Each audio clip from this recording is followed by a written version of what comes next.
NIOS geography class 12 chapter 15 part 2 रहने वाला है आज। पार्ट 1 हम ऑलरेडी डिस्कस कर चुके हैं काफ़ी कॉम्प्रिहेंसिवली। हम उसमें फॉरेस्ट की सिग्निफिकेंस क्या है वो सारी चीज़ें हम पढ़ चुके हैं। इस चैप्टर 15 का नाम है फॉरेस्ट एंड बायोडाइवर्सिटी, ठीक है। और ये पार्ट 2 रहेगा जिसको हम काफ़ी कॉम्प्रिहेंसिवली हम पढ़ेंगे। काफ़ी सारी इंटरेस्टिंग चीज़ें हम इसमें पढ़ने वाले हैं। आज की जो वीडियो है काफ़ी इंटरेस्टिंग रहने वाली है और थोड़ी सी लेंदी भी रह सकती है। मे भी हो सकता है कि 1 घंटे से ज़्यादा की हो, मगर हाँ बहुत सारी चीज़ें आपको यहाँ पर आज जानने के लिए मिलेंगी। काफ़ी इंटरेस्टिंग, काफ़ी एकदम मज़ेदार रहने वाली है, ठीक है। तो एंड तक ज़रूर देखिएगा और चैनल को कर दीजिए सब्सक्राइब और अपने दोस्तों के साथ शेयर। जल्द से जल्द 1000 सब्सक्राइबर्स तक पहुँचाइए और क्रॉस करवाइए 1000 सब्सक्राइबर्स। आपका कंट्रीब्यूशन, आपका पार्टिसिपेशन बहुत ही ज़्यादा ज़रूरी है, ठीक है, बहुत ही ज़्यादा ज़रूरी, क्योंकि without your contribution, without your participation channel sustain नहीं कर पाएगा, ठीक है। सस्टेन करने के लिए आपका पार्टिसिपेशन और आपका कंट्रीब्यूशन एक्सट्रीमली नेसेसरी है, ठीक है। तो इसलिए 1000 सब्सक्राइबर्स जल्द से जल्द क्रॉस कराइए, ठीक है। चलिए वीडियो को चालू करते हैं अब बिना समय गवाए। स्वागत है आपका इन्फॉर्मेशन ज्ञान में। मैं हूँ आपका दोस्त अरुण।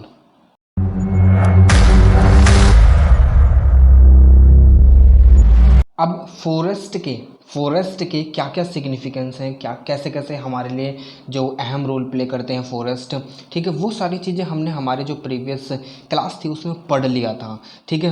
कि क्यों ज़रूरी है, क्यों नहीं ज़रूरी है, क्या क्या चीज़ें हमें फॉरेस्ट से मिलती हैं और धरती पर किस प्रकार का रोल फॉरेस्ट निभाते हैं, वो सारी चीज़ें हमने प्रीवियस क्लास में पढ़ी। आज हम देखेंगे कि हमारा जो कंट्री है, हमारी कंट्री इंडिया, इसमें कितने प्रकार के फॉरेस्ट पाए जाते हैं और वैसे कितने कितने प्रकार के होते हैं फॉरेस्ट। तो वो सारी चीज़ें आज हम यहाँ पर पढ़ने वाले हैं। बहुत ही इंटरेस्टिंग रहेगी पूरी की पूरी क्लास, ठीक है। चलिए चालू करते हैं अब वीडियो को।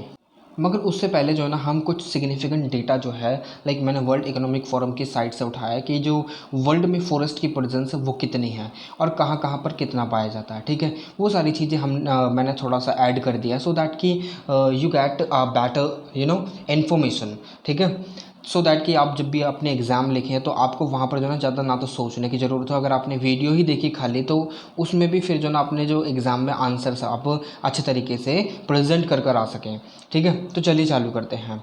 यहाँ पर ये जो हमारा टॉपिक रहेगा ये फॉरेस्ट ऑफ इंडिया का रहेगा। इसमें मैं फ्लोरा एंड फाउना भी ऐड करने वाला था, बट हो सकता था कि वीडियो काफ़ी लंबी हो, क्योंकि जो PPT बनाने में काफ़ी ज़्यादा टाइम लग गया है और PPT काफ़ी लंबी भी बनी है।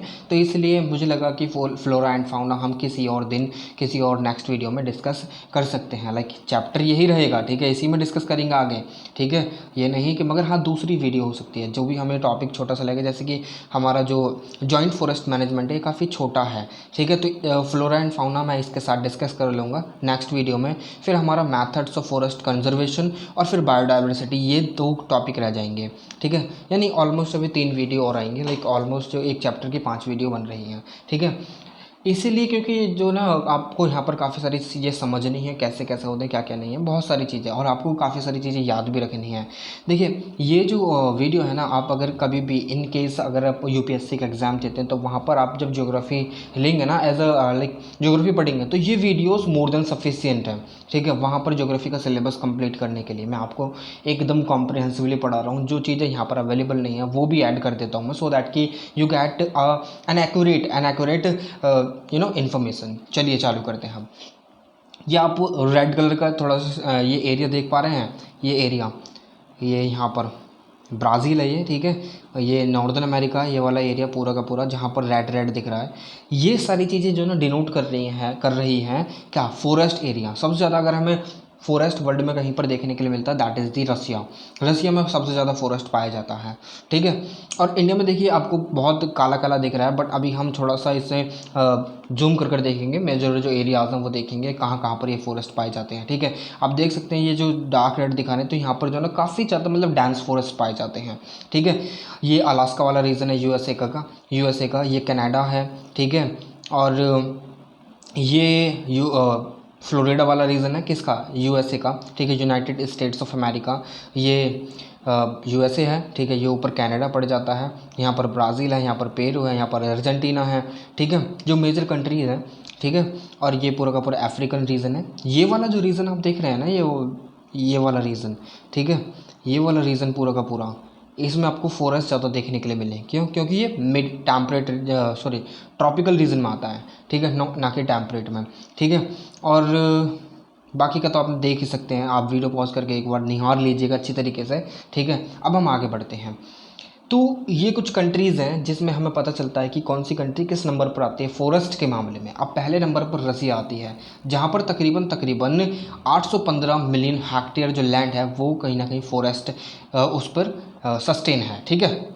नेक्स्ट हमारी आती है ब्राज़ील, ठीक है, जहाँ पर मतलब जो ब्राज़ीलियन फॉरेस्ट है, अमेजोन फॉरेस्ट और अमेजोन रेन फॉरेस्ट, तो उनको बोला जाता है हार्ट ऑफ द अर्थ, ठीक है, क्योंकि अभी भी वो डेंस हैं, ठीक है, मगर वहाँ पर भी काफ़ी सारी ड्राइव हुई थी और फॉरेस्ट को क्लियर करा गया था सो दैट कि प्लांटेशन स्टार्ट हो सके, लाइक क्रॉप कल्टिवेशन स्टार्ट हो सके, और जो लाइक इंडस्ट्रीज़ को एक्सपेंड करने के लिए वहाँ पर जो ना पेड़ों को काटा जा रहा था। तो अभी 1 साल पहले ये मुद्दा काफ़ी जो ना पिक्चर में था, अगर आपने न्यूज़ पढ़ी होगी तो, ठीक है।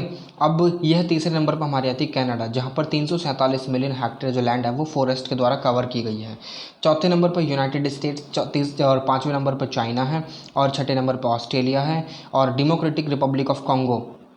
ये कहाँ पर पड़ती है कंट्री? ऑब्वियसली मैं बात कर रहा हूँ अफ्रीकन कंट्री की, ठीक है। और यहाँ पर ये इंडोनेशिया पड़ती है।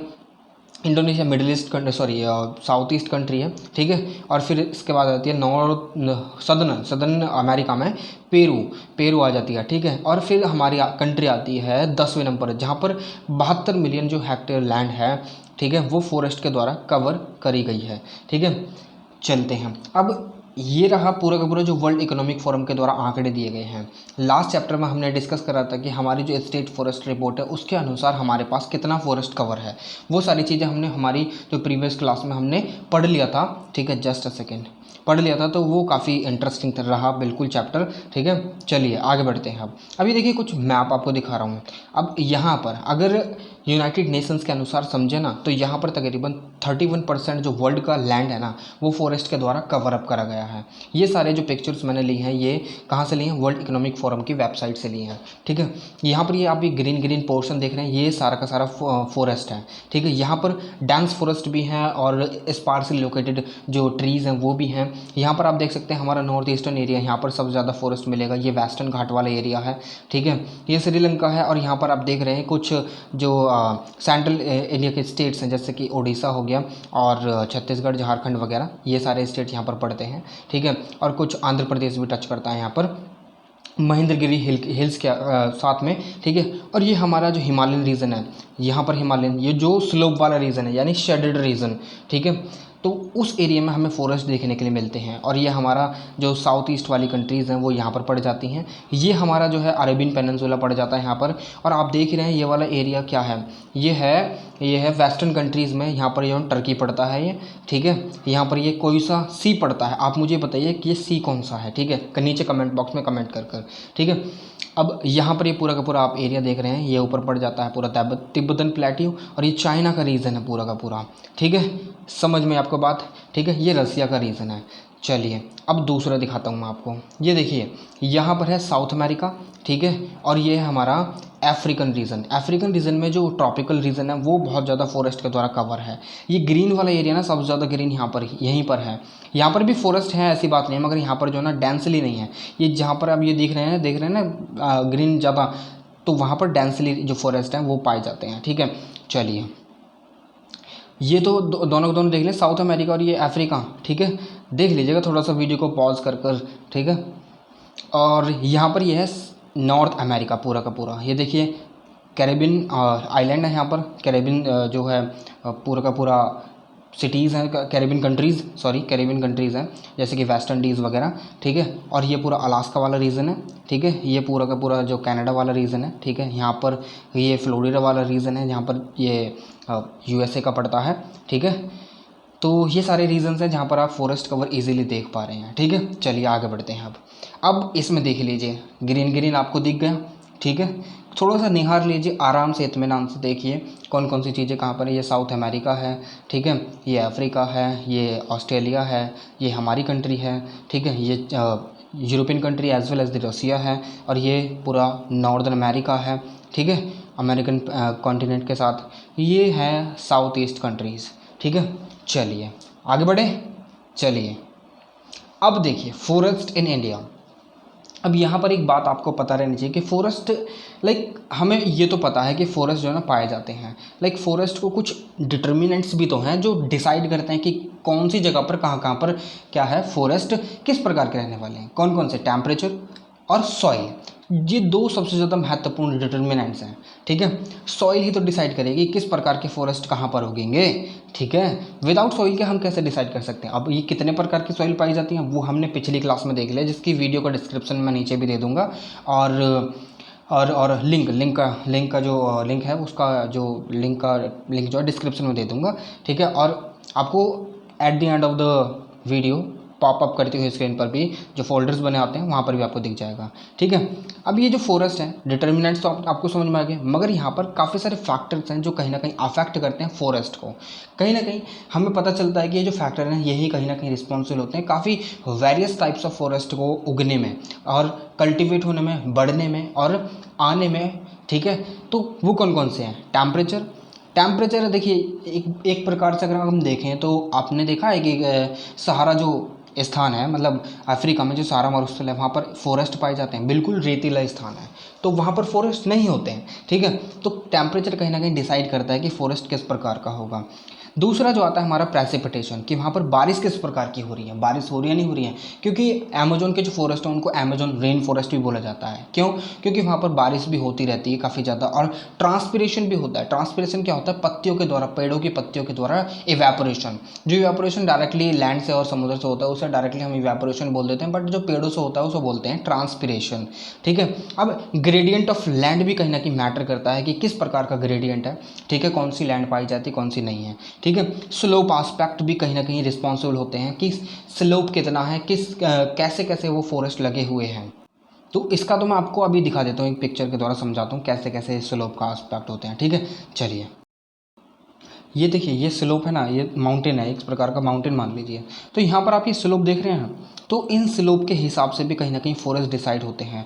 जो नीचे है, नीचे वाले एरिया में पानी ज़्यादा रुकेगा तो, और यहाँ पर बर्फ़ भी कम पड़ेगी क्योंकि यहाँ ड्राइनेस ज़्यादा नहीं होगी, यहाँ पर मॉइस्चर ज़्यादा होगा तो यहाँ पर फॉरेस्ट जो होंगे वो डेंस होंगे, ठीक है। यहाँ पर माउंटेन टाइप के फॉरेस्ट पाए जाएंगे, अभी हम पढ़ेंगे माउंटेन टाइप के फॉरेस्ट। यहाँ पर सब एल्पाइन रीजन, जहाँ से कहीं ना कहीं जो स्नो है स्टार्ट होनी चालू हो जाती है और ड्राई रीजन स्टार्ट हो जाता है, ठीक है। फिर यहाँ पर एल्पाइन जोन पाया जाता है, एल्पाइन, ठीक है, और यहाँ पर मॉजेज और लाइकन्स पाए जाते हैं, ठीक है। तो ये कहीं ना कहीं जो स्लोप रीजन है ना, ये भी कहीं ना कहीं डिसाइड करता है कि फॉरेस्ट किस प्रकार का कहाँ पर रहने वाले हैं, ठीक है। ये बात आपको समझ में। चलिए अब थोड़ा सा हम पीछे चलते हैं और इसी को पढ़ लेते हैं। अब देखिए यहाँ पर हमारे इंडिया में ही नहीं, खासकर वर्ल्ड में भी वैरायटीज़ ऑफ फॉरेस्ट पाए जाते हैं। अब इन फॉरेस्ट को डिवाइड करा गया है काफ़ी प्रकार में, जैसे कि पहला हम देखेंगे ट्रॉपिकल एवरग्रीन फॉरेस्ट, ठीक है। एवरग्रीन से ही आपको समझ में आ जाना चाहिए कि एवरग्रीन हमेशा ये हरे भरे रहने वाले फॉरेस्ट हैं, ठीक है। और यहाँ पर डेसिडियस फॉरेस्ट भी पाए जाते हैं। डेसिडियस मॉइस्ट डेसिडियस भी हो सकते हैं और ड्राई डेसिडियस भी हो सकते हैं, ठीक है, ये जो फॉरेस्ट हैं। अब ये डेसिडियस का मतलब क्या होता है? डेसिडियस का मतलब है कि जिनकी पत्तियां साल में एक बार तो झड़ती ही झड़ती हैं, मगर एवरग्रीन में भी हमें ये प्रोसेस देखने के लिए मिलती है, मगर वो एवरग्रीन कहलाते हैं। फिर भी क्यों कहलाते हैं वो हम आगे पढ़ेंगे अभी, ठीक है, थोड़ी देर में देखेंगे। चलिए अब यहाँ पर तीसरा आता है हमारा थॉर्न फॉरेस्ट। थॉर्न से आपको यहाँ पर इजीली समझ में आ जाना चाहिए कि मैं कहाँ की बात कर रहा हूँ। बेसिकली अगर यहाँ पर थॉर्न से अगर हम रिलेशन थोड़ा सा इस्टेब्लिश करें और हमें पता लग चले कि हम बात करें यहाँ पर डेजर्ट लाइक एरिया की, तो वहाँ पर थॉर्न यानी कांटेदार पेड़ पाए जाते हैं, ठीक है। क्योंकि उनमें वाटर ईजिली स्टोर हो सकता है और उनकी जो वॉल होती है ना, वॉल अब बाहरी लेयर जो होती है वो काफ़ी मोटी होती है, तो वहाँ पर ट्रांसपिरेशन ज़्यादा नहीं होता है, ठीक है। टाइडल फॉरेस्ट, टाइडल का मतलब है टाइडल, जहाँ पर टाइडल आता है तो वहाँ पर फॉरेस्ट पाए जाते हैं। तो वो किस प्रकार के फॉरेस्ट होते हैं? कहाँ पर आता है टाइडल ऑब्वियसली वहीं पर आएगा जहाँ पर समुद्र होगा, ठीक है। हमने जब हमारी फिजिकल ज्योग्राफी पढ़ रहे थे तो वहाँ पर मैंने आपको टाइडल फॉरेस्ट के बारे में बताया था, ठीक है। वहाँ पर मैंग्रोव लाइक फॉरेस्ट पाए जाते हैं, ठीक है। लिटोरल फॉरेस्ट भी पाए जाते हैं, ठीक है, और स्वैम्पी फॉरेस्ट भी पाए जाते हैं। लिटोरल का मतलब होता है जो समुद्र के कुछ नीचे रहते हैं, ठीक है। तो वो कहीं ना कहीं जो जैसे कि सुनामी वगैरह आती है या कोई तूफान वगैरह आता है, और मैंग्रोव भी कहीं ना कहीं इसी तरीके का काम करते हैं उनको रोकने का। उनका जो इंटेंसिटी होती है ना उनकी, जो तूफान वगैरह और तो सुनामी वगैरह होती है, उनकी इंटेंसिटी जो होती है उसको रिड्यूस करने में कहीं ना कहीं ये हेल्प करते हैं, और जो जान माल की हानि होती है उसे भी कहीं ना कहीं बचाते हैं। स्वैम्प यानी दलदलीय फॉरेस्ट, ठीक है। अब जो हमारा लास्ट आता है 5वीं टाइप का, वो आता है हमारा हिमालयन या फिर माउंटेन फॉरेस्ट, ठीक है, जो मैंने अभी आपको बताया। तो वो सारी चीज़ आज हम पढ़ने वाले हैं, ये सारे फॉरेस्ट के टाइप के बारे में। तो इसलिए मैंने कहा था कि जो क्लास ना थोड़ी सी लंबी रहने वाली है, ठीक है। अब हम शुरुआत करेंगे ट्रॉपिकल एवरग्रीन या फिर सेमी एवरग्रीन फॉरेस्ट के साथ, ठीक है। अब हम ट्रॉपिकल एवरग्रीन यानी ट्रॉपिकल से ही हमें समझ में आ जाना चाहिए कि ट्रॉपिकल एरिया की बात हो रही है। अब मैं आपको ट्रॉपिकल एरिया दिखा देता हूँ सो दैट कि you get a picture in your mind, ठीक है। ये वाला है tropical zone that is the tropic of cancer से लेकर ट्रॉपिक ऑफ कैप्रिकॉर्न तक, ये सारा का सारा ट्रॉपिकल जोन कहलाता है, ठीक है। यहाँ पर गुड अमाउंट ऑफ हीट भी मिल जाती है फॉरेस्ट को उगने के लिए, गुड अमाउंट ऑफ वाटर यानी रेन भी मिल जाती है। तो ये जो आप एरिया देख रहे हैं ना, ये पूरा का पूरा रेड कलर में, ये सारा का सारा ट्रॉपिकल जोन है, ठीक है, ट्रॉपिकल जोन। और ये सब ट्रॉपिकल जोन आप देख रहे हैं ये डार्क येलो कलर में, ठीक है। लाइट ग्रीन कलर में आप टेम्परेट जोन देख सकते हैं, पोलर और एल्पाइन जोन बोलते हैं इसको, ठीक है, और सब पोलर जोन बोलते हैं इसको, ठीक है, सब एल्पाइन और एल्पाइन जोन, ठीक है। ये बात आपको समझ में आई। चलिए अब थोड़ा सा पीछे चलते हैं और देख लेते हैं कहाँ पर थे हम। नहीं, यहाँ पर थे हम ट्रॉपिकल एवरग्रीन और सेमी एवरग्रीन फॉरेस्ट की हम बात कर रहे थे। तो ये जो फॉरेस्ट होते हैं वो साल के हर महीने में ग्रीन रहते हैं, ठीक है। यहाँ पर भी काफ़ी प्रकार की स्पीसीज पाई जाती हैं, ठीक है, जो कि कहीं ना कहीं साल में एक बार तो शेड होती हैं लीव्स, ठीक है। Different species shade there leaves in different season के अकॉर्डिंग, ठीक है। अब वहाँ पर जब वैराइटीज़ हमें मिल रही हैं पेड़ों की, लाइक 1 प्रकार की वैरायटी, 2 प्रकार की वैरायटी, 3 प्रकार की वैरायटी, 4 प्रकार की वैरायटी, लाइक बहुत सारी वैराइटीज़ हमें मिल रही हैं। अब एक वैरायटी ने तो गर्मियों में पतझड़ हो गई, ठीक है, एक वैरायटी दूसरी वैरायटी ने सर्दियों में पतझड़ हो गई, और तीसरी वैरायटी में मानसून में पतझड़ हो गई। अब ये जो गर्मियों में पतझड़ वाली थी, इसका मतलब जो गर्मियों में पतझड़ हुई है, जो दूसरे वैराइटीज़ हैं जो सर्दियों में और मानसून में करते हैं वो तो ग्रीन रहेंगे ना, ठीक है। ऐसे ही जब ग्रीन वाले जो सर्दियों वाले पतझड़ होंगे यानी उनकी पत्तियां गिर जाएंगी और वो खाली एकदम लाइक उजड़े हुए से लगेंगे, तो कहीं ना कहीं जो दूसरे पेड़ हैं जिनकी जो पत्तियां हैं गर्मी के मौसम में और मानसून के मौसम में गिरते हैं वो तो ग्रीन रहेंगे ना। तो इसीलिए अगर एक गिरता तो दूसरा बचा रहता है। तो इसी तरीके से यहाँ पर हमें जो है ग्रीनरी मेंटेन रहती है ऑल अराउंड द ईयर। तो यहाँ पर ग्रीनरी जब मेंटेन रहती है तो इसी वजह से इनको एवरग्रीन फॉरेस्ट बोला जाता है, ठीक है। इसलिए यहाँ पर लिखा हुआ है hence the forest looks evergreen throughout the year, ठीक है। अब ये जो फॉरेस्ट है कहीं ना कहीं उस एरिया में रहते हैं जहाँ पर जो वाटर यानी रेनफॉल जो होती है ना, तकरीबन 200 सेंटीमीटर तक की रेनफॉल होती है। इवन जो सीजन रहता है यहाँ पर शॉर्ट ड्राई रहते हैं, यानी ड्राई रहता ही नहीं है, मतलब बहुत समय के लिए जो रेनफॉल नहीं होती है, लाइक थोड़े समय के लिए रेनफॉल नहीं होती है, बाकी ऑल द राउंड ईयर यहाँ पर रेनफॉल होती रहती है, ठीक है।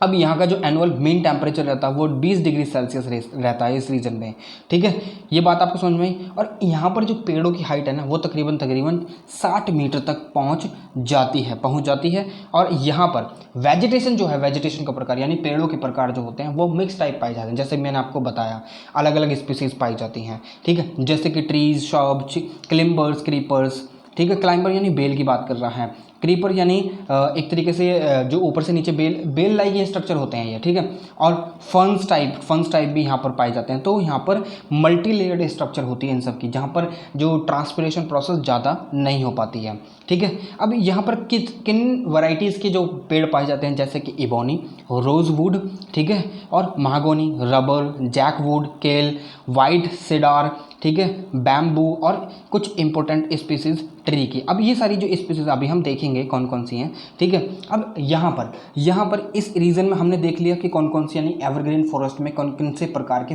जो ट्रीज हैं वो पाए जाते हैं। मगर इंडिया में कौन कौन सी जगह हैं जहाँ पर ये सारी चीज़ें हमें देखने के लिए मिल सकती हैं। पहला वेस्टर्न घाट्स यहाँ पर हमें देखने के लिए, वेस्टर्न घाट में यहाँ पर हमें देखने के लिए मिल सकती हैं ये सारी की सारी एवरग्रीन फॉरेस्ट, ठीक है। और वहाँ पर जहाँ पर ज़्यादा रेनफॉल होती है, जैसे कि north eastern areas, north eastern जो हमारे स्टेट्स हैं वहाँ पर देखने के लिए मिल सकती है, ठीक है। आसाम में यहाँ पर लिख रखा है, ठीक है। नॉर्दर्न रीजन लक्षद्वीप में देखने के लिए मिल सकती है, अंडमान निकोबार में देखने के लिए मिलेंगे ये एवरग्रीन और सेमी एवरग्रीन फॉरेस्ट। क्योंकि यहाँ पर जो रेनफॉल है वो काफ़ी अच्छे, मतलब एक हैवी से अमाउंट में, सिग्निफिकेंट अमाउंट में यहाँ पर रेनफॉल प्रेसिपिटेशन होती है, ठीक है। अब देख लेते हैं रोजवुड इस तरीके का दिखता है, ये इससे लकड़ी नहीं अगर बात करें तो कहीं ना कहीं ये जो पेड़ होते हैं ना, जिनकी हार्डवुड होती है, वहाँ उनसे क्या बनाया जाता है, फर्नीचर भी बनाए जाते हैं। तो फर्नीचर बनाने के भी काफ़ी काम आते हैं। ये इबोनी ट्री है, ठीक है, इबोनी ट्री है, ठीक है। और यहाँ पर ये मागोनी ट्री और मागोनी प्लैंक, इससे भी फर्नीचर बनाया जाता है। ये रबर का पेड़ तो आपने देखा ही होगा, इस प्रकार के पेड़ होते हैं ये, जहाँ पर इनको पेड़ में चीरा लगा कर और रबर यहाँ से दूध निकाला जाता है, फिर ये थोड़ी देर के लिए रख देते हैं, फिर रबर बन जाती है, ठीक है। ये रबर ट्री है, ठीक है। यहाँ पर ये केल ट्री है, केल ट्री है, यहाँ पर ये जैकवुड है, ठीक है। इनके बारे में आप एक बार जो ना गूगल पर सर्च कर लीजिएगा और पढ़िएगा ध्यान से थोड़ा सा, ठीक है, मेरे कहने से, ठीक है। चलिए, अब ये हार्डवुड ये मैंने बता दिया। अब ये जो फॉरेस्ट है, एवरग्रीन फॉरेस्ट, यहाँ पर देखिए, जब एवरग्रीन फॉरेस्ट यानी साल के पूरे साल पर, मतलब पूरे साल ये जो फॉरेस्ट हैं जो कि त्यों रहते हैं, तो यहाँ पर जो है लैंडस्लाइड भी कम होंगी और सॉइल इरोजन भी कम होगा, क्योंकि जो इनकी रूट्स हैं वो कहीं ना कहीं जो मिट्टी है उसको पकड़ कर रखेंगे, जकड़ कर रखेंगे, ठीक है। अब दूसरे फॉरेस्ट टाइप की बात कर लेते हैं, that is the tropical deciduous forest. अब ये ट्रॉपिकल डेसिडियस फॉरेस्ट ये दो प्रकार के होते हैं, ट्रॉपिकल मॉइस्ट डेसिडियस फॉरेस्ट और tropical dry deciduous forest. Deciduous जो साल में एक बार जिनके पत्ते झड़ते हैं, ठीक है। अब ये इसीलिए जब ये साल में एक बार इनके पत्ते झड़ते हैं ना, तो इसीलिए इनको डेसिडियस फॉरेस्ट बोला जाता है, ट्रॉपिकल डेसिडियस। ये भी ट्रॉपिकल रीजन में ही होते हैं, ठीक है। अब यहाँ पर इंडिया में इनकी जो मात्रा है काफ़ी अच्छे यानी सिग्निफिकेंट अमाउंट में हमें देखने के लिए मिलती है। और ये वहीं पर होते हैं जहाँ पर जो रेनफॉल का जो रेनफॉल की जो मात्रा है वो 75 से 200 सेंटीमीटर तक रहती है, ठीक है, ठीक है। इसलिए इन्हें मानसून फॉरेस्ट भी बोला जाता है। अब ये सारी की सारी कंट्री में पाए जाते हैं, मगर कुछ ऐसे रीजन है जहाँ पर ये नहीं पाए जाते हैं, जैसे कि deacon plateau, north eastern region, ठीक है, वेस्टर्न घाट्स और ईस्ट कोस्ट, ठीक है, वेस्टर्न घाट। अब ये सारे रीजन जो है मैंने ऑलरेडी मैप की सीरीज़ में कवर कर रखे हैं, कौन से रीजन कहाँ पर पाए जाते हैं। अगर आपने मैप की सीरीज़ अभी तक नहीं देखी है ना पूरी कंप्लीट इंडिया की मैप की सीरीज़, तो आपको वो एक बार जरूर देखनी चाहिए। वहाँ पर मैंने सिग्निफिकेंट लोकेशन, सिग्निफिकेंट यानी जो रेंजेस हैं वो भी कवर कर रखी हैं, बस्तर प्लेट्यू, मालवा प्लेट्यू वगैरह बहुत सारी चीज़ें, काठियावाड़ रीजन, ये सारी चीज़ें मैंने आपको डिकन प्लेट्यू वहाँ पर बता रखे हैं, ठीक है। तो एक बार वो जाकर जरूर देखिए। अब इन पेड़ों को बहुत ज़्यादा जो इकोनॉमिक के तौर पर यानी अपने पर्सनल यूज़ के लिए या फिर एंथ्रोपोजेनिक यूज़ के लिए काफ़ी ज़्यादा एक्सप्लॉइट करा गया था, काफ़ी ज़्यादा काटा गया, फिर इनसे फर्नीचर वगैरह बनाया गया, तो काफ़ी ज़्यादा इनका मतलब यूज़ हुआ है। फिर चाहे वो फ्यूल में काम आ जाए, चाहे फिर वो फर्नीचर बनाने में काम आ जाए, चाहे फिर वो छत वगैरह बनाने में काम आ जाए, ठीक है। और दूसरी बात ये भी थी, काटे इसलिए भी गए थे क्योंकि जो है वहाँ पर उस लैंड को उस लैंड को अंडर कल्टीवेशन लैंड के अंडर लेकर आना था, यानी वहाँ पर जो फसलें उगाई जाने वाली थी, इसलिए वहाँ पर फॉरेस्ट को क्लियर करा गया था, ठीक है। अब ये कहाँ पर पाए जाते हैं, फुट हिल्स ऑफ हिमालयाज में पाए जाते हैं। अब ये फुट हिल्स कहाँ हैं ये मैंने आपको मैप की सीरीज़ में बता रखा है। पेनिनसुलर रीजन में पाए जाते हैं और central part of the country में पाए जाते हैं, ठीक है। ये सारी चीज़ें मैंने आपको जो ना जो मैप की क्लासेस हैं उसमें डिस्कस कर रखी हैं, तो मैं ज़्यादा यहाँ पर डिस्कस नहीं करूँगा, ठीक है। अब ये जो मोस्ट मॉइस्ट डेसिडियस फॉरेस्ट हैं, ठीक है, ये कहीं ना कहीं 100 से 200 सेंटीमीटर तक इनके पास और रेनफॉल यहाँ पर होती है, ठीक है। ये कहाँ पर पाए जाते हैं, जैसे कि हिमालय, झारखंड, उड़ीसा, छत्तीसगढ़, ठीक है, और eastern slope of western Ghat. Western Ghat देखिए, वेस्टर्न घाट ये वाला होता है ना वेस्टर्न घाट, तो ये इधर की साइड पाए जाते हैं, इधर के साइड, ठीक है, ना कि ये वाला वेस्टर्न साइड है, ठीक है। ये बात आपको समझ में आई। चलिए अब यहाँ पर कितने प्रकार की चीज़ें पाई जाती हैं, जैसे कि मतलब पेड़ कितने प्रकार के टीक वुड, यहाँ पर टीक जो पेड़ होता है यहाँ पर पाए जाते हैं, बैम्बूज, साल ट्री यहाँ पर पाया जाता है, शीशम यहाँ पर पाया जाता है, सैंडलवुड यहाँ पर पाया जाता है, खैर यहाँ पर पाया जाता है, कुसुम, अर्जुन, महुआ और जामुन और मालबेरी तो आपको पता ही होगा, आपके मतलब अपने देखे भी होंगे, और मुझे नहीं पता कि आपने ये अर्जुन और महुआ, कुसुम और खैर और सैंडलवुड वगैरह देखे नहीं देखे। अगर आप साउथ इंडिया से बिलोंग करते हैं then you must have seen these trees, ठीक है। अब ये जो ड्राई डेसिडियस फॉरेस्ट है इनको जो रेनफॉल मिलती है तकरीबन 75 से 100 सेंटीमीटर तक की रेनफॉल के बिटवीन इनको मिलती है, तब इसीलिए इनको ड्राई डेसिडियस फॉरेस्ट बोला जाता है। और इनकी जो रेनफॉल की अमाउंट होती है, जो मॉइस्ट डेसिडियस फॉरेस्ट होते हैं उनकी जो रेनफॉल की अमाउंट होती है 100 से 200 के बीच में होती है, ठीक है। अब ये कहाँ पर पाए जाते हैं ड्राई डेसिडियस फॉरेस्ट, ये पाए जाते हैं हमारे उत्तर प्रदेश में, मध्य प्रदेश में और बिहार में, और पेनिनसुलर प्लेट्यू में पाए जाते हैं, ठीक है, interior parts of peninsular plateau, ठीक है। अब इसमें कौन कौन से ट्रीज़ की जो वेराइटीज़ हैं वो आती हैं, टीक आता है, साल आता है, तेंदू, बेल, अमलटास, पीपल और नीम को आप अच्छी तरीके से जानते हैं, और बेल को आप अच्छी तरीके से जानते हैं, दैट इज़ द बेल पत्थर वाला पेड़, ठीक है। अब ये जो है ये क्या करते हैं पेड़, कि ये जो पेड़ हैं, आपको पता है कि अगर जब पेड़ अपने जो पत्ते वगैरह झड़ जाती हैं उनकी, आपने देखा होगा कि काफ़ी जो न्यूज़ में ये बातें जो है ना चलती रहती हैं कि एक जगह पर वहाँ पर आग लग गई, एक जगह पर वहाँ पर आग लग गई। वो क्यों लगती है आग? पेड़ों में मतलब फसलों में आग लग जाती है कभी कभी, और कभी कभी पेड़ों में ही आग लग जाती है। आपने देखा होगा लास्ट ईयर अमेजोन के जंगलों में आग लग गई थी। क्यों लग गई थी? क्योंकि वहाँ पर गर्मी भी बहुत पड़ती है, और कहीं ना कहीं फिर एंथ्रोपोजेनिक एक्टिविटी यानी ह्यूमन के द्वारा की जाने वाली कुछ क्रियाएँ भी रिस्पॉन्सिबल होती हैं वहाँ पर आग लगने के। ठीक है, तो इसीलिए जब ये जो ड्राई डेसिडियस फॉरेस्ट होते हैं, जब साल में अपनी एक बार जब ये पत्तियां झड़ जाती हैं इनकी, तो एक तरीके से ये जो पूरे के पूरे झाड़ की तरह लगते हैं। झाड़ यानी खाली खाली खाली से लगते हैं। फिर ये जो ना ईजिली जो है ना फायर भी कैच कर लेते हैं। तो कहीं ना कहीं ये भी चीज़ें हमें यहाँ पर देखने के लिए मिलती हैं। ठीक है, ये चीज़ भी आपको समझनी पड़ेगी। अब देखिए यहाँ पर एग्जांपल दे रखे हैं, अमलटास का पेड़ ये वाला है। ठीक है, बेल ट्री ऐसा दिखता है। ठीक है, और ये तेंदू ट्री यहाँ पर ऐसा दिखता है, और ये कुसुम का पेड़ ऐसा दिखता है, और ये महुआ का पेड़ ऐसा दिखता है, और देखिए अर्जुन का पेड़ ऐसा दिखता है, सैंडलवुड का पेड़ ऐसा दिखता है। सैंडलवुड आपने वो देखिए कौन सी मूवी थी वो, जो पुष्पा में काफ़ी ज़्यादा सैंडलवुड जो होती है, मतलब चंदन की लकड़ियों की बहुत ज़्यादा चोरी होती थी। तो कहीं ना कहीं वहाँ पर आप इस पेड़ को ईजिली देख सकते हैं। ठीक है, यानी नीचे वाले रीजन में काफ़ी ज़्यादा ये पाए जाते हैं। ठीक है, शीशम का पेड़, ठीक है, ये साल का ट्री है, साल ट्री। ठीक है, ये सारे पेड़ मैंने आपको दिखा दिए हैं सो दैट कि आप ज़्यादा सर्च ना करें। ठीक है, आपकी नज़रों में भी रहें और थोड़ा सा क्लास इंटरेक्टिव भी हो। ठीक है, चलिए टीक वुड यहाँ पर, यानी टीक का जो पेड़ है यहाँ पर पाया जाता है। और खैर ये देखिए, आपने जो ना ये जो खैर के पेड़ है, आपने देखा होगा कि कभी आप जब गाँव जाते हैं या फिर सड़क के किनारे आपको देखने के लिए मिलेगा, और फली लाइक जो इनका फ्रूट है ना वो लटका हुआ रहता है। तो एकदम ऐसे लगते हैं, एकदम पतली पतली टहनियाँ इनमें से निकली हुई होती हैं एक एक झाड़ से भी, मतलब एक झाड़ियों की तरह ही लगते हैं ये। ठीक है, इतना बात समझिए आप। मगर मोस्टली ये जो ना सड़क के किनारे ही ज़्यादा देखने के लिए मिलेंगे, जहाँ पर पानी की मात्रा कम रहती है। ठीक है, अब ये थॉर्नी फॉरेस्ट कौन से प्रकार के होते हैं? थॉर्नी फॉरेस्ट की बात करें तो आगे हम थॉर्नी फॉरेस्ट के बारे में पढ़ेंगे। ठीक है, थॉर्नी फॉरेस्ट जहाँ पर 75 सेंटीमीटर जो एनुअल रेनफॉल है यहाँ पर पड़ती है, यानी जो रेनफॉल का अमाउंट है वो 75 सेंटीमीटर तक ही जाता है। ठीक है, या इससे कम जाता है या फिर इतना जाता है। ठीक है, ज़्यादा नहीं जाएगा।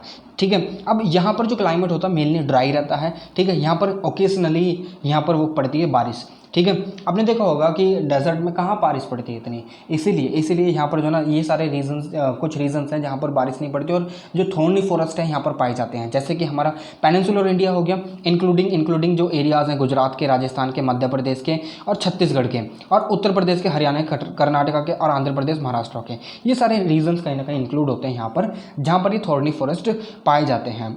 अब यहाँ पर जो वैरायटीज़ हैं, अकासिया और यूफोरबियास बुलबुल, सॉरी नॉट बुलबुल, इट्स बबूल। ठीक है, और कैक्टी, खेर, डेट पाम्स, ये कुछ कॉमन वैरायटीज़ हैं जो यहाँ पर पाई जाती हैं। और टस्की ग्रासेस, ये बहुत ज़्यादा, मतलब आपको जो है ना हर जब आप गांव में जाएंगे ना, हर किनारे पर या मैडे पर आप बोल देते हैं, जो मैडे बनाते हैं ना पानी को रोकने के लिए, जिसमें बोरो फार्मिंग होती है। ठीक है, बोरो इरिगेशन बोलते हैं उसे। ठीक है, तो वहाँ पर आप देखेंगे कि ये ग्रासेस जो है ना बहुत ज़्यादा अमाउंट में मिलती हैं, और ये इनको कहीं ना कहीं सिंचाई कर इनके जो है ना कुछ मतलब रस्सी टाइप भी बनाया जाता है कभी कभी। तो ठीक है, अब ये जो ग्रासेस होती हैं कहीं ना कहीं जो ज़मीन में बहुत ज़्यादा नीचे तक चली जाती हैं, तो कहीं ना कहीं ये भी कहीं ना कहीं सॉइल को इरोड होने से बचाती हैं, इसलिए मैडे पर ज़्यादा दिखाई पड़ती हैं हमें गांव में। ठीक है, ये टस्की ग्रासेस हैं, आपने देखा होगा इनको काफ़ी बार, आपने अगर कहीं पर गए होगे ना तो ज़रूर देखा होगा। ये यूफोरबियास है, ये पेड़ ज़्यादातर थॉर्नी फॉरेस्ट में पाए जाते हैं। ठीक है, इस प्रकार के। ठीक है, अब ये इस तरीके के क्यों होते हैं? क्योंकि ये जो है ना इनकी जो लीव्स होते हैं ना, लाइक इनके जो ये लीव्स हैं ये काफ़ी मोटी मोटी होती हैं। इनमें जो ट्रांसपिरेशन की जो प्रोसेस होती है ना बहुत कम होती है। ठीक है, यानी इवेपोरेशन टाइप। ठीक है, इवेपोरेशन बहुत कम होता है, तो इसलिए यहाँ ये ज़्यादातर हमें थॉर्नी फॉरेस्ट यानी जो डेजर्ट लाइक स्ट्रक्चर, जो डेजर्ट लाइक एरियाज जो होते हैं वहीं पर हमें ज़्यादातर देखने के लिए मिलते हैं। अब ये डेट पाम तो मुझे बताने की ज़रूरत नहीं है, आपने देखा होगा खजूर जिन्हें हम बोलते हैं, मीठे जो फल होते हैं वो क्या बोलते हैं, छुआरे। ठीक है, तो कहीं ना कहीं हमें ये देखने के लिए मिलते हैं यहाँ पर इन्हीं एरियाज़ में। ठीक है, चलिए आगे बढ़ते हैं। अब ये बबूल का पेड़ यहाँ पर आपको देखने के लिए मिलेगा। कैसे, इसको भी बबूल एक तरीके से बोला जाता है। ठीक है, मगर ये दोनों वैरायटीज़ आप देख सकते हैं डिफरेंट है काफ़ी, इनमें जो डिफ्रेंसीसन हमें देखने के लिए मिल रही है। आगे बात करें हम जो टाइडल और मैंग्रोव फॉरेस्ट की। टाइडल और मैंग्रोव फॉरेस्ट, टाइडल से ही पता चल रहा है कि समुद्र के किनारे हमको देखने के लिए मिलेंगे, और मैंग्रोव फॉरेस्ट, ठीक है। पहले मैं आपको दिखा देता हूँ किस प्रकार के होते हैं ये, ठीक है। चलिए, ये देखिए लिटोरल फॉरेस्ट यहाँ पर पाए जाते हैं। इस एरिया में लिटोरल फॉरेस्ट हमेशा हमें देखने के लिए मिलेंगे। वो भी कहीं ना कहीं जो ये इरोजन होता है ना, यहाँ से जो इरोड होती है ज़मीन, इसको बचाते हैं, और जो भी मतलब सुनामी वगैरह या फिर साइक्लोन वगैरह आते हैं तो उनको भी कहीं ना कहीं उनकी जो इंटेंसिटी है उसको रिड्यूस करने में कहीं ना कहीं हेल्प करते हैं। मैंग्रोव फॉरेस्ट ये होते हैं, और स्वैम्पी एरियाज़ ये होते हैं जहाँ दलदलीय क्षेत्रों में दलदल में ये पेड़ लगे हुए होते हैं। आपने अगर मैन वर्सेस वाइल्ड देखा है ना, तो वो अमेजोन फॉरेस्ट में काफ़ी बार गया, और वहाँ पर आपको दलदलीय फॉरेस्ट देखने के लिए मिलेंगे, टीवी में भी, ठीक है। तो वहाँ पर आप एक बार देख लीजिएगा, ठीक है। चलिए आगे बढ़ते हैं। एक मिनट। अब ये कहाँ पर पाए जाते हैं? ये टाइडल क्रीक में पाए जाते हैं। स्वैम्प्स यानी दलदलीय फॉरेस्ट, दलदल में पाए जाते हैं। इस प्रकार के जो पेड़ होते हैं ना, ज़्यादातर हमें दलदल में और क्रीक वगैरह जो एरिया होते हैं वहाँ पर हमें देखने के लिए मिलते हैं, ठीक है। आप एक बार डालिएगा सर क्रीक नाम से, गुजरात में ये रीजन है, ठीक है, जो एक डिस्प्यूटेड रीजन है बिटवीन पाकिस्तान एंड इंडिया, ठीक है। तो वहाँ पर ये जो है ना फॉरेस्ट काफ़ी ज़्यादा पाए जाते हैं, और वेटलैंड टोपोग्राफी इनकी हमें देखने के लिए मिलती है। वेटलैंड, ठीक है, वेट माने गीला और लैंड माने सतह, ठीक है।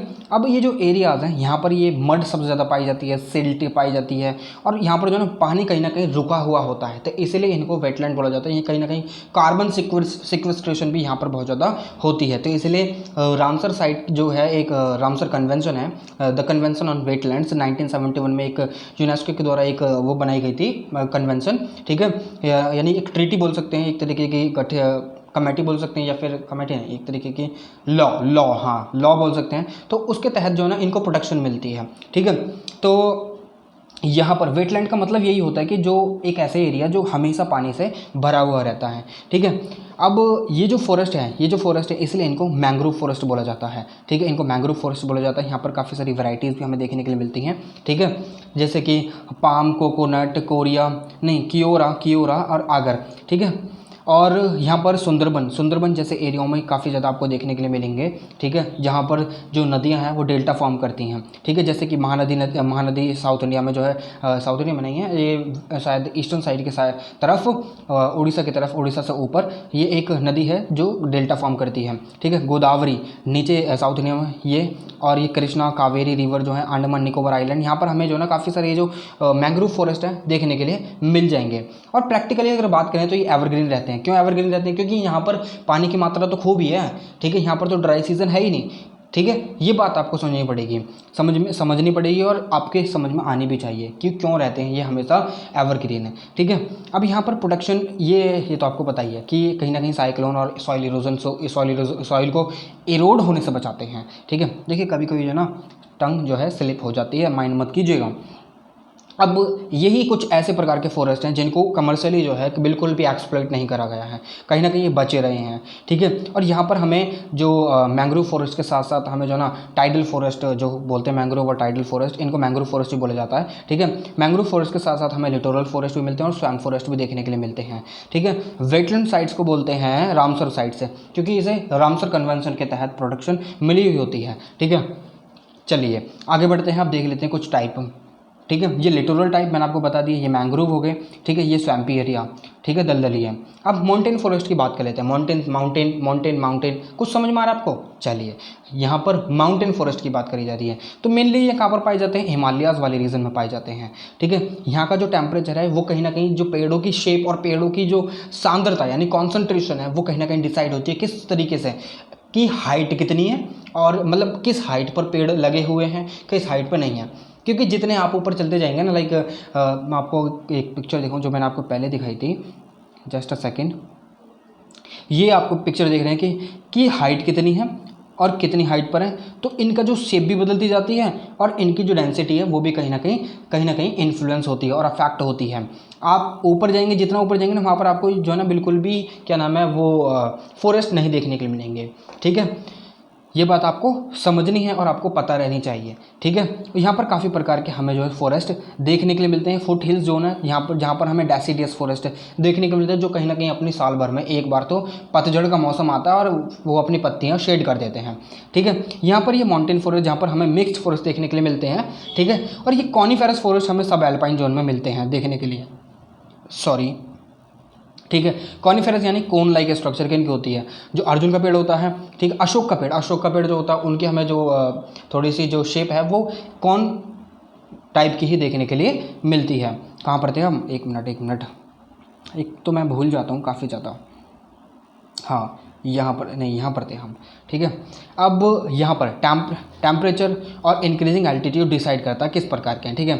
अब स्लोप जो होते हैं माउंटेन के भी, वो भी डिसाइड करते हैं। अब देखिए जो माउंटेन है, मैं एक मिनट आपको बताता हूँ, ये देखिए ये हमारी हिमालयन पर्वत श्रृंखला है, ठीक है, ये यहाँ से जा रही है। अब सूरज तो इधर से उग रहा है ना, तो इसका मतलब ये पूरा का पूरा साइड जो है वो सूरज से ढका रहेगा, मगर सूरज जल्दी वो जो है ना, जब मतलब उत्तर पूरब से, हाँ पूरब में उगता है और ये पश्चिम में चला जाता है, मतलब डूब जाता है। सनसेट जो होता है वो पश्चिम में होता है, यानी वेस्टर्न साइड में।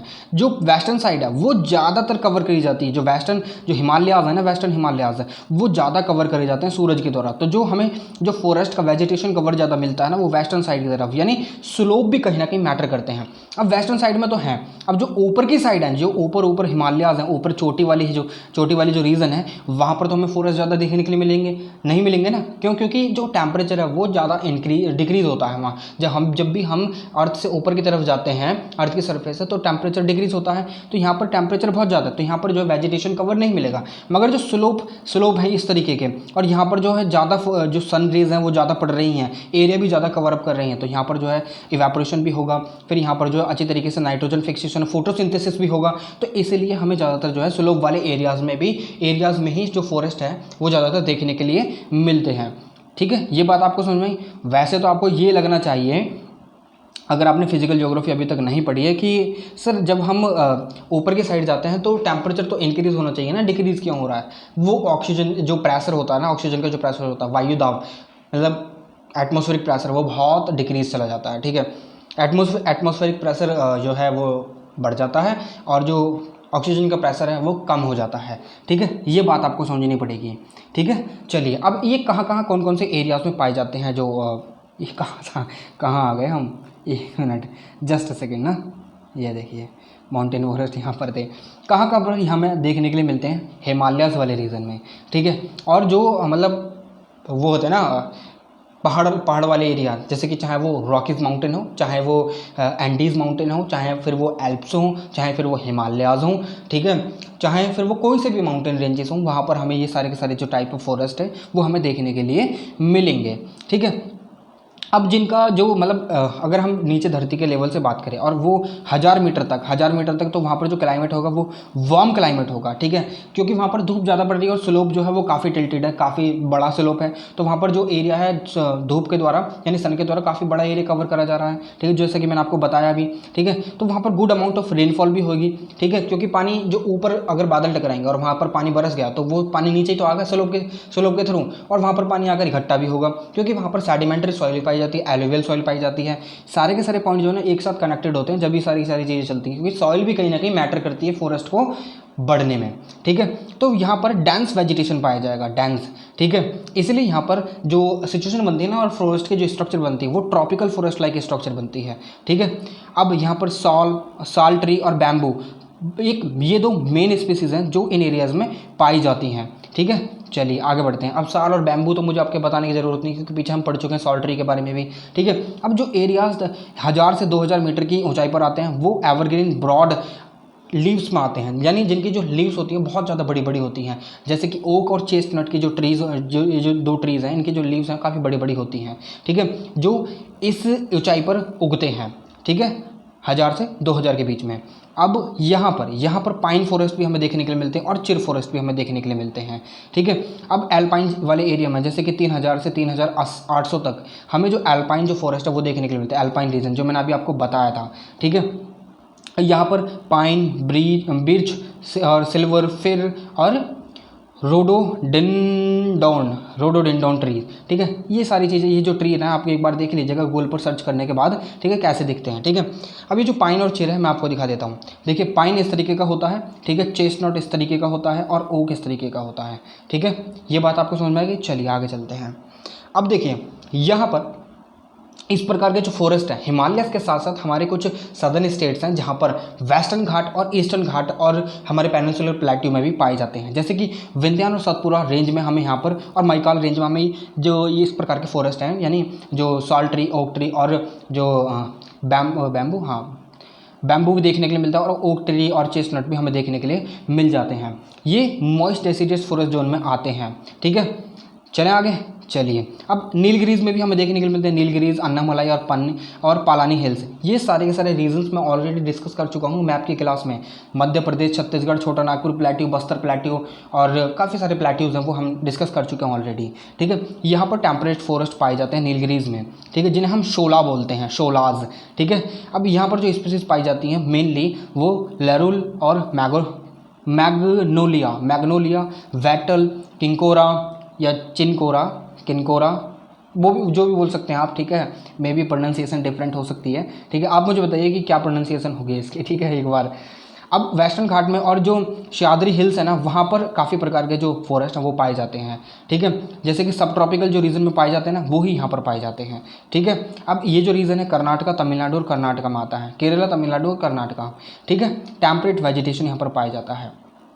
चलें आगे। चलिए, अब देखिए फॉरेस्ट के टाइप तो हमने देख लिए हैं, काफ़ी अच्छे तरीके से देख लिए हैं, काफ़ी मतलब अगर फीचर्स आपसे पूछे ना कि ट्रॉपिकल डेसिडियस फॉरेस्ट के फीचर बताइए और या ट्रॉपिकल मॉइस्ट डेसिडियस फॉरेस्ट के फीचर बताइए या फिर एवरग्रीन फॉरेस्ट के फीचर बताइए, तो पीछे जितने भी पॉइंट्स हमने डिस्कस करे हैं ना वो सारे फीचर्स ही हैं। ठीक है, कौन सी जगह पर पाए जाते हैं, कितने इनको रेनफॉल चाहिए और कितने पर कौन कौन से ट्री होते हैं, ये सारी चीज़ आपको याद रखनी है। ठीक है, 3-4 पॉइंट याद रखिए, बाकी आप जो है ना कर सकते हैं, आप मुझे पता है इतना आप कैपेबल हैं।